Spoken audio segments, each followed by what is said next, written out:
সবাইকে শুভেচ্ছা জানিয়ে মাইক্রোসফট ওয়ার্ডের ধারাবাহিক টিউটোরিয়াল 12তম পর্ব শুরু করতে যাচ্ছি।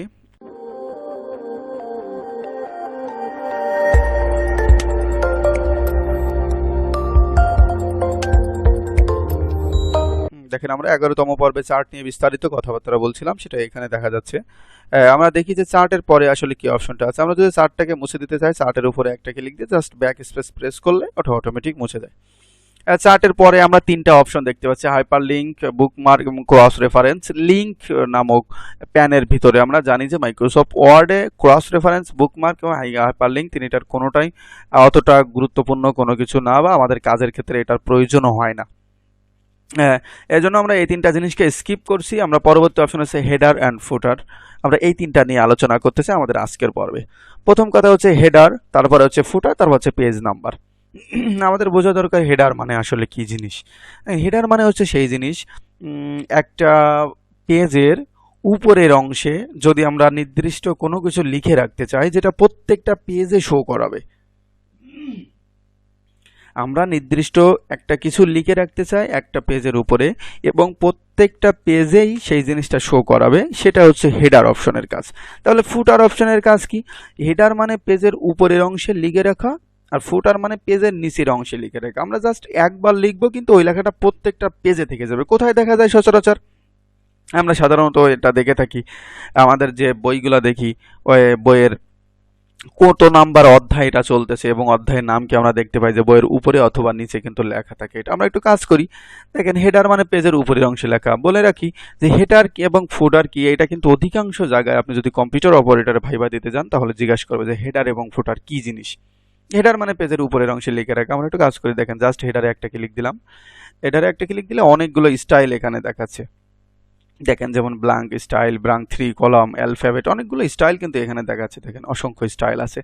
আপনি এখান থেকে যে কোনো একটা স্টাইল আপনার যেটা পছন্দ হয় আপনি জাস্ট সেই স্টাইল, আমি জাস্ট সাপোজ অ্যালফাবেট আমার পছন্দ, এখানে জাস্ট একটা ক্লিক দিলাম। এখানে একটা ক্লিক দিলে দেখেন অটোমেটিক পেজের উপরের অংশে কিছু জায়গাও মার্ক করে নিচ্ছে এবং বলছে যে টাইপ দ্য ডকুমেন্ট টাইটেল। এখানে যদি আপনি কোনো কিছু লিখে রাখতে চান তাহলে চাইলে এখানে লিখে রাখতে পারেন। যেমন আমরা যদি এখানে কোনো কিছু লিখতে চাই, যেমন আমরা যদি লিখলাম যে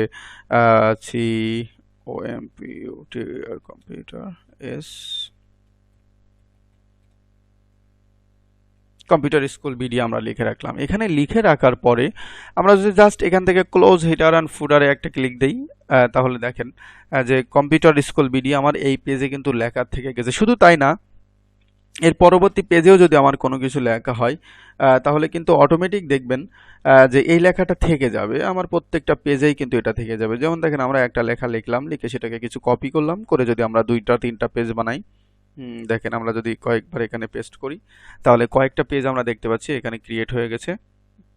এবং আমরা লক্ষ্য করছি, দেখেন আমরা জাস্ট কিন্তু একটা পেজের উপরেই কম্পিউটার স্কুল বিডি কথাটা লিখে রেখেছিলাম। তার জন্য দেখেন 2 নম্বর পেজে যদি চলে আসি, এখানেও কিন্তু দেখাচ্ছে যে কম্পিউটার স্কুল বিডি আমার উপরের পেজে লেখা। যদি 3 নম্বর পেজে যাই সেখানেও কিন্তু অটোমেটিকভাবে লেখা আছে কম্পিউটার স্কুল বিডি। মানে অটোমেটিক যে কাজটা হচ্ছে কোনো একটা পেজের উপরের অংশে লেখা, এটাই ছিল হেডারের কাজ। তাহলে হেডার যদি ঠিকঠাক বোঝেন তাহলে ফুটার বোঝানো আমার জন্য অনেক সুবিধা হয়ে যাবে। দেখেন হেডার মানে পেজের উপরের অংশে লেখা, ফুটার মানে পেজের নিচের অংশে লেখা।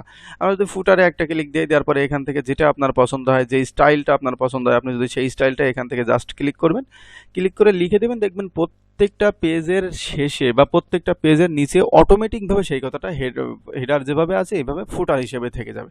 এটা প্র্যাকটিস করবেন, না পারলে অবশ্যই আমাদের কমেন্ট বক্সে জানাবেন, আমি চেষ্টা করব সেটা আপনাকে বুঝিয়ে দেওয়ার জন্য। পরবর্তী অপশন কি আছে? পরবর্তী অপশন হচ্ছে পেজ নাম্বার। পেজ নাম্বার মানে কি? আমরা সচরাচর একটা বই বা কোনো একটা ডকুমেন্ট তৈরি করলে এখানে কিন্তু অবশ্যই পেজ নাম্বার বসানোর একটা ব্যাপার স্যাপার থেকে যায়। আমরা যদি ম্যানুয়ালি এটা করতে চাই তাহলে অনেক সময়ের ব্যাপার, কিন্তু কম্পিউটার বলতেছে আপনাকে ম্যানুয়ালি কোনো কিছু করতে হবে না, জাস্ট পেজ নাম্বারে একটা ক্লিক দিবেন। আমরা অনেকগুলো অপশন দেখতে পাচ্ছি এখান থেকে আমাদের যদি টপ অফ পেজ এবং বটম অফ পেজ, ঠিক আছে। টপ অফ পেজ এবং বটম অফ পেজ মানে কি? আমরা জানি যে পেজ নাম্বার সচরাচর উপরেও বসানো যায়, নিচেও বসানো যায়, পেজ মার্জিনেও বসা যায় এবং কারেন্ট পজিশনেও কিন্তু পেজ নাম্বারটাকে বসানো যায়। সবচেয়ে বেশি ব্যবহার হয় টপ অফ পেজ এবং বটম অফ পেজ। তা আমার যদি মনে হয় যে আমার পেজ নাম্বারটাকে আমার পেজের উপরে বসাতে চাই, তখন আমরা টপ অফ পেজে ক্লিক দেবো। আর যদি মনে হয় না আমার পেজ নাম্বারটাকে নিচে বসাতে হয়, সচরাচর পেজ নাম্বার নিচেই থাকে, এই জন্য আমি বটম অফ পেজে একটা ক্লিক দিলাম। তারপরে এখানে দেখেন একটু লক্ষণীয় ব্যাপার, ধরে নেন এইটা আমার সেই পুরা পেজ, এটা আমার পুরা পেজ, এবং আমরা এখানে একটা এক দেখতে পাচ্ছি, তার মানে কি আমার পুরা পেজের নিচের অংশে বাম সাইডে আমার পেজ নাম্বারগুলো থাকবে। যদি আমরা এইটার কথা ইমাজিন করি তাহলে কি হবে, পুরা পেজের ঠিক নিচে মাঝ বরাবর আমার পেজ নাম্বারটা থেকে যাবে। আমরা এখানে একটা ক্লিক দিলাম, ক্লিক দিলে আমরা দেখতে পাচ্ছি যে অটোমেটিক কিন্তু এখানে চলে এসেছে, দেখেন পেজ নাম্বার 2। আমরা যদি এটাকে ক্লোজ করে দেই তাহলে দেখেন আমরা এখানে 1 নাম্বার পেজ চলে আসছে আমরা দেখতে পাচ্ছি।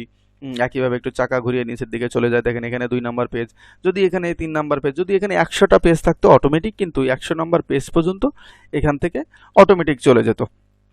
এই জন্য আপনার যদি মনে হয় যে দেখেন এখানে এই স্টাইল 3টাই না, এখানে অসংখ্য স্টাইল আছে, আপনার যদি মনে হয় 1 পেজ 2 পেজ এরকম করে লেখা থাকবে, আপনি চাইলে সেটাও করতে পারেন।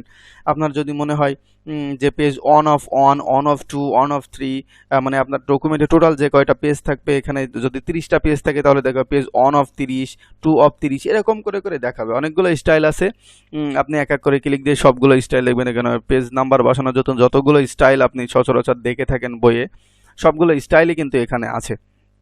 আপনি জাস্ট ক্লিক করলে অটোমেটিক, যেমন আমরা যদি এই স্টাইলকে পছন্দ করি, দেখেন জাস্ট এটাকে ক্লিক করলাম, করার পরে ক্লোজ করলাম, দেখেন কি সুন্দর করে আমাদের অটোমেটিক পেজ নাম্বারগুলো কত সুন্দর স্টাইল করে এখানে দিয়ে দিছে, কিন্তু দেখতেও খুব মজার লাগছে বা বেশ লাগছে, অনেক ভালো লাগছে দেখছে। তাই সুতরাং আপনি যদি এভাবে পেজ নাম্বার এখানে বসাতে চান তাহলে অটোমেটিক এখানে পেজ নাম্বার বসাতে পারেন। এই ছিল আমাদের হেডার, ফুটার এবং পেজ নাম্বার যে অপশন, এগুলার কাজ। আমাদের পরবর্তী অপশন আছে টেক্স। টেক্সের ভিতরে আমরা প্রথম অপশন দেখতে পাচ্ছি যে টেক্সট বক্স। টেক্সট বক্স মানে কি, নির্দিষ্ট কোনো বক্সের ভিতরে যদি আমরা কখনো লিখতে চাই তখন আমাদের টেক্সট বক্সটা কাজে লাগে। যেমন দেখেন টেক্সট বক্সে একটা ক্লিক দিলাম, টেক্সট বক্সে একটা ক্লিক দিলে অসংখ্য বক্স কিন্তু এখানে চলে আসছে। আপনার যে বক্সটা পছন্দ আপনি জাস্ট সেই বক্সের উপরে একটা ক্লিক দিবেন, সেই বক্সের একটা ক্লিক দিলে দেখেন অটোমেটিক একটা বক্স কিন্তু আপনার লেখার ভিতরে চলে আসছে।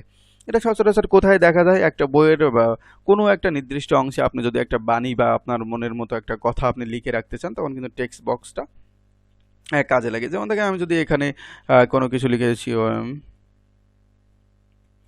কম্পিউটার, যদি আমরা এরকম কোনো কিছু লিখে রাখতে চাই এবং এটাকে দেখেন ছোট বড় করতে চাইলে আমার ইচ্ছা মতো আমি কিন্তু করতে পারছি।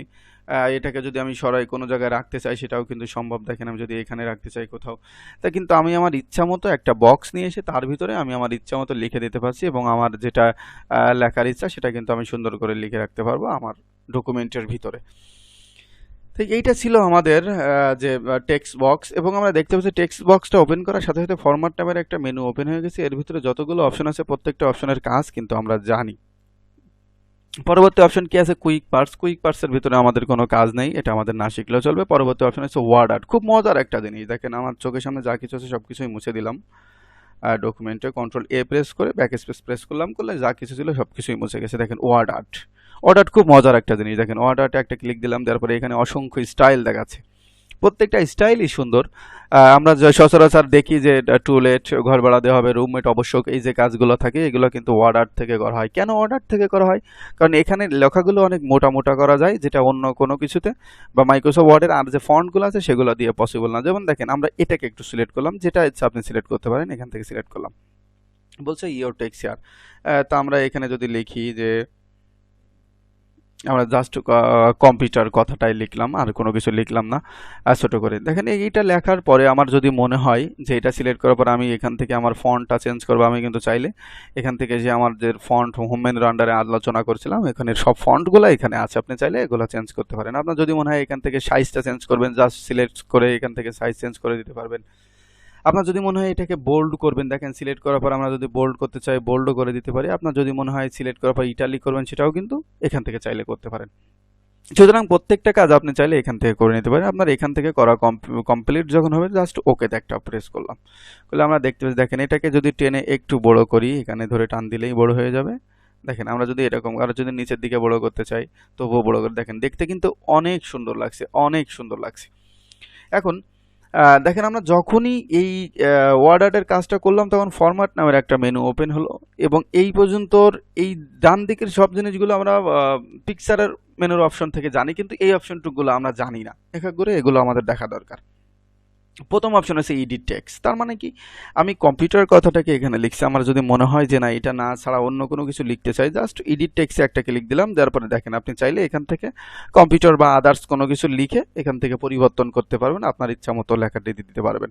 তো আমি পরিবর্তন করতে চাচ্ছি না বলেই কম্পিউটার থাকা অবস্থায় ওকে প্রেস করলাম। পরবর্তী অপশন কি আছে, স্পেসিং। স্পেসিং মানে কি, আমার এই কম্পিউটার কথাটা লেখা এখান থেকে প্রত্যেকটা অক্ষর কত কাছাকাছি থাকবে সেটাকে সিলেক্ট করে দেয়, এটাই হচ্ছে স্পেসিং। দেখেন জাস্ট স্পেসিং একটা ক্লিক দিলাম, দেওয়ার পরে নর্মাল অবস্থায় আছে, কিন্তু যদি আমরা ভেরি টাইটে একটা ক্লিক দিই আমরা দেখতে পাচ্ছি একটা অক্ষরের ভিতরে কিন্তু কিছুটা হলে আরেকটা অক্ষর ঢুকে গেছে। তারপর যদি মনে হয় শুধু টাইট, দেখেন একটা অক্ষরের অনেকটা গায়ে গায়ে কিন্তু টাইট অবস্থায় আছে। যদি নর্মাল অবস্থায় ক্লিক দিয়ে দেখেন মোটামুটি স্বাভাবিক লেখাগুলো যেভাবে থাকে সে অবস্থায় আছে। পরবর্তী অপশন হচ্ছে লুজ। দেখেন যদি খুব লুজ করে লিখতে ইচ্ছা করে একটা অক্ষর থেকে একটা অক্ষর মোটামুটি ছাড়ানো ছাড়ানো থাকবে। আর যদি ভেরি লুজ ক্লিক দেয় তাহলে দেখেন টোটালি একটা অক্ষর থেকে একটা অক্ষর ছাড়ানো ছাড়ানো অবস্থায় আছে। তো এই ছিল স্পেসিং এর কাজ। তারপরে আমরা এটার কাজ কিন্তু অলরেডি শিখে আসছি। টেক্সট অ্যালাইন যদি বাম সাইড দিয়ে সোজা রাখতে চান তাহলে লেফট অ্যালাইন বারে, রাইট অ্যালাইন বারে আমরা হোম মেনুর আন্ডার থেকে এগুলো শিখে আসছি। যারা না দেখছেন তারা অবশ্যই আমাদের হোম মেনুর আন্ডারের কাজগুলোও দেখে নেবেন।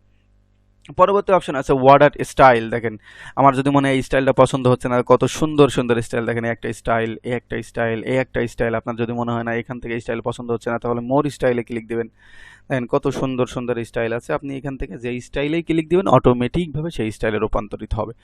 এদের নিজে কম্পিউটারের নিজস্বভাবে অনেকগুলো স্টাইল দেওয়া আছে। আপনার যদি মনে হয় যে না এটা আমার পছন্দ হচ্ছে না তখন আপনি কি করতে পারেন, সে ফিলে একটা ক্লিক দিন, দেওয়ার পরে এখান থেকে আপনার যদি মনে হয় আপনার ইচ্ছা মতো কোনো কালার দিয়ে এটাকে ফিল করতে চান তাহলে দেখেন এখানে যে কালারে আপনি ক্লিক দিবেন অটোমেটিকভাবে সেই কালারে এখান থেকে কিন্তু ফিল হয়ে যাবে। তারপরে এখানে আসার পরে আপনার যদি মনে হয় এখানে যে কালারগুলো আছে আপনার পছন্দ হচ্ছে না তাহলে আপনি স্ট্যান্ডার্ড কালারে চলে যাবেন। দেখেন এখানে অসংখ্য কালার আছে। তারপর আপনার যদি মনে হয় না এখানে যে স্ট্যান্ডার্ড কালারের ভিতর থেকে পছন্দ হচ্ছে না তখন আপনি কোথায় যাবেন, মোর ফিল কালারে চলে যাবেন। যার পরে দেখেন কাস্টমসের ভিতরে অনেকগুলো কালার আছে, এখান থেকে যে কোনো জায়গায় ক্লিক করার পর আপনি জাস্ট ওকেতে প্রেস করবেন, করলে সেই কালার এখানে অটোমেটিকভাবে অ্যাপ্লাই হয়ে যাবে। তারপর যদি মনে হয় মোর কালার ভিতর থেকে আমার কাস্টমস থেকে পছন্দ হচ্ছে না তাহলে স্ট্যান্ডার্ডে ক্লিক দিবেন। দেখেন এখানে কালারের খনি আছে, আপনি চাইলে যে কোনো কালার এখান থেকে নিতে পারবেন, নিয়ে জাস্ট ওকেতে প্রেস করলে অটোমেটিক হয়ে যাবে। তারপরেও যদি মনে হয় যে না আমার কালারফুল আসলে পছন্দ হয়নি তখন আপনার জন্য আছে পিকচার। আপনি যদি এই লেখার ব্যাকগ্রাউন্ড হিসেবে পিকচার দিতে চান দিতে পারেন। তারপর আমরা যদি গ্রাডিয়েন্ট দিতে চান, গ্রাডিয়েন্ট মানে কি একটু বলে রাখি, দুই কালারের সমন্বয়ে যেটা তৈরি হয় তাকে গ্রাডিয়েন্ট বলে থাকি আমরা সচরাচর। তারপর টেক্সচার আছে, আপনার যদি মনে হয় যে আমরা সচরাচর চোখে যেমনটাই দেখি তেমনটা করে কোনো এর ব্যাকগ্রাউন্ড দিতে চাই, যেমন আমরা যদি টাইলসের একটা স্টাইল দেখতে চাই, দেখেন অটোমেটিক টাইলসের মতোই দেখাচ্ছে। তারপরে টেক্সচারে গিয়ে এখান থেকে যদি আমরা কোনো পার্টেক্সের যে কালারগুলো আমরা দেখি দেখেন হুবহু সেই কালার দেখাচ্ছে। আপনি চাইলে এগুলো সবই করতে পারবেন আপনার ইচ্ছা মতো। প্র্যাকটিস করবেন, প্র্যাকটিস করে যদি কোথাও বেঁধে যান অবশ্যই কমেন্ট বক্সে জানাবেন, চেষ্টা করব সেটার যথাযথ অ্যান্সার করার জন্য। আর শেপ আউটলাইন, শেপ আউটলাইন মানে আমরা আগেও জেনে আসছি যে এই অক্ষরগুলোর বাইরের যে সাইডে এই আউটলাইনকে আমরা যদি অন্য কোনো সেই শেপে দিতে চাই, এখানে ক্লিক দিলাম, দেওয়ার পরে আমার যদি মনে হয় এটার বাইরের এইগুলো লাল হবে, দেখতে পাচ্ছি আমরা, দেখেন লালে জাস্ট ক্লিক দেওয়া মাত্র আমাদের সাইডগুলো কিন্তু সব লাল লাল দেখাচ্ছে একটু হলে প্রত্যেকটার সাইডের বাইরের অংশগুলা। তারপর চেঞ্জ শেপ, এখানে আসি, যদি চেঞ্জ এই শেপটাকে যদি আপনার চেঞ্জ করতে ইচ্ছা করে এখানে ক্লিক দিবেন। দেখেন এই যে চেহারাগুলো আপনার যদি মনে হয় সোজা করে রাখবেন, অক্ষরগুলো ক্লিক দিলে সোজা হয়ে যাবে। যদি আপনার মনে হয় একটু উপর থেকে নিচে ঘুরে রাখবেন রাখতে পারেন, যদি আপনার মনে হয় নিচ থেকে উপরের দিকে এইভাবে ঘুরিয়ে রাখবেন রাখতে পারেন।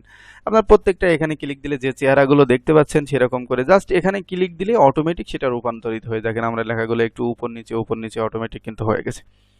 তো এই ছিল ওয়ার্ড আর্টের কাজ। এখান থেকে ওয়ার্ড আর্টের কাজ ছিল এটাই। এবং আমরা দেখতে পাচ্ছি ওয়ার্ড আর্টে ক্লিক দিয়ে ফরম্যাট নামের এই যে shadow effect, 3D effect, arrange, size, এই জিনিসগুলো কিন্তু আমরা প্রত্যেকটাই জানি, কারণ আমরা যখন পিকচারের কাজ করছি তখন সেই পিকচারের কাজ থেকে এই জিনিসগুলো আমরা সবগুলাই জানি, কারণ ওখান থেকে আমরা এই প্রত্যেকটা কাজ শিখেও আসছি। আপনারা যারা পিকচার এবং টেবিলের ক্লাসগুলো দেখেননি তারা অবশ্যই আমাদের ক্লাসগুলো দেখে নেবেন। আমরা দেখি তার পরবর্তী অপশন কি আছে, এটাকে মুছে দেই, সিলেক্ট করে জাস্ট ব্যাক স্পেস প্রেস করলে অটোমেটিক মুছে যায়। পরবর্তী অপশন হচ্ছে ড্রপ ক্যাপ। ড্রপ ক্যাপের কাজ কি? ড্রপ ক্যাপের কাজ সচরাচর আমরা কিন্তু দেখে থাকি। আমরা কোথায় ড্রপ ক্যাপের কাজ দেখে থাকি, যেমন আমরা যদি ইংলিশ পেপারের কথা চিন্তা করি তাহলে প্রথমেই কিন্তু ড্রপ ক্যাপ দিয়ে শুরু হয়, অথবা যদি আমরা ডিকশনারির কথা চিন্তা করি সেখানেও কিন্তু ড্রপ ক্যাপ দিয়েই শুরু হয়। ড্রপ ক্যাপ কি জিনিস একটু কাজ করে আসি। দেখেন আমরা এই অন দ্য ইনসার্ট ল্যাবের প্রথম অক্ষরটাকে সিলেক্ট করলাম, ওকে সিলেক্ট করার পরে ড্রপ ক্যাপে যদি একটা ক্লিক দিই, দেখেন নানা অবস্থায় আছে, আমরা যদি ড্রপ একটা ক্লিক দিই তাহলে কি পরিবর্তন হলো, প্রথম অক্ষরটা অনেক বড় হলো এবং তার পাশ দিয়ে বাকি লাইনগুলা কিন্তু অটোমেটিকভাবে শুরু হয়ে গেছে আমরা দেখতে পাচ্ছি। এটা ছিল ড্রপ ক্যাপের কাজ। যদি এখান থেকে আমরা টু দ্য চেঞ্জ এখান থেকে টিটাকে সিলেক্ট করি, ড্রপ এটাকে যদি ড্রপ ক্যাপ করে দিই, আমরা দেখতে পাচ্ছি টিটা অনেক বড় হয়েছে এবং বাকিগুলা কিন্তু সব ছোট অক্ষর পাশ দিয়ে শুরু হয়েছে। তো এইটা ছিল ড্রপ ক্যাপের কাজ, আমরা দেখতে পাই সচরাচর ইংলিশ পেপারে এবং ডিকশনারিতে। এখানে আসি, তারপর আছে সিগনেচার লাইন আমাদের কাজের ক্ষেত্রে কখনো কাজে লাগবে না। টাইম অ্যান্ড ডেটটা আমাদের কাজে লাগে, অবজেক্ট আবার কোনো কাজে লাগে না। যেমন দেখেন টাইম অ্যান্ড ডেটের ব্যাপারে একটু আসি। টাইম অ্যান্ড ডেট মানে হচ্ছে যে আমার কম্পিউটারে কোনো ডকুমেন্ট লেখার সময় যদি আমার মনে হয় এখানে কোনো টাইম এবং ডেট ইনসার্ট করতে হবে, তখন টাইম অ্যান্ড ডেটের কাজটা হয়। জাস্ট আমরা টাইম অ্যান্ড ডেটে একটা ক্লিক দিলাম, দিলে আমরা দেখেন অনেকগুলো ফরম্যাট এখানে দেখতে পাচ্ছি ডেটের। এখান থেকে আপনার যে ফরম্যাটটা পছন্দ, দেখেন এই ফরম্যাটটা যদি পছন্দ হয় এখানে মাউস রাখার পরে জাস্ট ওকেতে একটা ক্লিক দেন, দেখেন অটোমেটিক কিন্তু এখানে একটা তারিখ চলে আসে। এন্টার প্রেস করে নিচের লাইনে চলে আসলাম। আসার পরে আমার যদি মনে হয় যে লং ডেট বসাবো, যে দিনের নাম, মাসের নাম, তারিখ, সাল সবই দেখাবে, এখানে জাস্ট ক্লিক দেওয়ার পরে ওকেতে প্রেস করলে অটোমেটিক এখানে চলে আসে। তো এগুলো হচ্ছে ছিল ডেট নিয়ে আসার সিস্টেম। আমরা যদি একইভাবে টাইমকে নিয়ে আসতে চাই, দেখেন এগুলো কিন্তু সবই টাইমের এখান থেকে শুরু হয়েছে। যেমন এখন যে কয়টা বাজে ঠিক সে কয়টাই দেখাচ্ছে। তো এখানে ক্লিক দেওয়ার পরে যদি এখানে অটোমেটিক ক্লিক দেন, তাহলে দেখেন এখানে একটা টাইমটা চলে আসছে, আপনার কষ্ট করে কোনো টাইম লেখা লাগবে না। এখন কথায় আসি যে আমরা তো চাইলে এটা লিখে দিতে পারি, তাহলে কেন এখান থেকে নেব, এটা প্রশ্ন। দেখেন টাইম অ্যান্ড ডেটে ক্লিক দেওয়ার পরে এখানে একটা ছোট্ট কথা আছে, আপডেট অটোমেটিক্যালি একটা কথা কিন্তু এখানে আছে। এই আপডেট অটোমেটিক্যালি এই অপশনটার আসলে কি কাজ? আপডেট অটোমেটিক্যালি এই অপশনটার কাজ হলো যে আপনি এই ডকুমেন্টটা এই সময়ে লিখতেছেন বলে এই টাইমটা এখানে ইনসার্ট করে দিচ্ছেন, কিন্তু এই ডকুমেন্টটা যদি আপনি পরবর্তীতে কখনো আবার ওপেন করেন, ওপেন করে আবার নতুন করে সেভ করেন, তখন এই টাইম এবং ডেটটা অটোমেটিক চেঞ্জ হয়ে ঠিক যে দিন এটাকে ওপেন করে সেভ করতে যান সেই দিন এটা হয়ে যাবে। এটা ছিল অটোমেটিক্যালি, এখানে ক্লিক দিলে সেই কাজটা অটোমেটিক হয়ে যায়। এটা ছিল টাইম অ্যান্ড ডেটের ভিতরে খুব গুরুত্বপূর্ণ একটা জিনিস। পরবর্তী অবজেক্ট আছে, অবজেক্টের ভিতরে অনেকগুলো আছে অপশন। এগুলো আমাদের কাজের ক্ষেত্রে কখনো কাজে লাগবে না, আপনারা প্র্যাকটিসের সময় দেখবেন বা যারা প্রফেশনাল আছেন তারা দেখবেন কখনো এগুলো কাজে লাগে না। এই জন্য আমরা অবজেক্ট নিয়ে আর আলোচনা করতে চাই না। আমাদের পরবর্তী ভিডিওতে এই ইকুয়েশন সিম্বল নিয়ে আলোচনা করবো। আমাদের আজকের ভিডিও এ পর্যন্ত। ভালো থাকবেন সবাই।